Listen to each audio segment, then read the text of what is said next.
তোমার বোন ছেলেদের প্যান্ট গেঞ্জি লাগিয়ে যে ঘোরাঘুরি করে তুমি দেখো না? তোর লজ্জা করে না আমার বোন সম্পর্কে আমার কাছে এইভাবে কথা বলতে?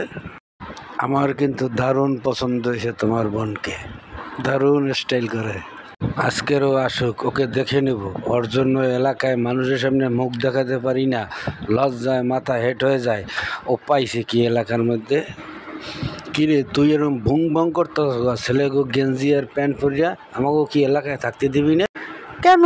আমি কি করছি? আমি কি কারোর কোনো ক্ষতি করছি? এসব কথা কি বলছো তুমি? এত কথা শুনতে চাই না। এই গেঞ্জি আর প্যান্ট খুললে এই যে কাপড় পর, এটা গ্রাম, এটা শহর না, বুঝতে পারছো? কথাবার্তা সাবধানে কইও, বুঝছো? এটা শহর না গ্রাম তো কি হইছে? আমি কি খারাপ কিছু পরছি? টি শার্ট আর প্যান্ট লাগাইছি, এটা তো শহরে আমাকে অ্যাভেলেবেল চলে। কেউ পছন্দ করুক আর না করুক, আমার ইচ্ছা। তোর ইচ্ছে হইলে চলবে না। আমার একটা সম্মান আছে এলাকায়, আমি একজন মান্যগণ্য ব্যক্তি। আমার বোন হয়ে তুই যা ইচ্ছা তাই করতে পারিস না। হায় রে মানুষ, এখনো এইভাবে আছে? লেখাপড়া না করলে মানুষ শিখবে কি করে?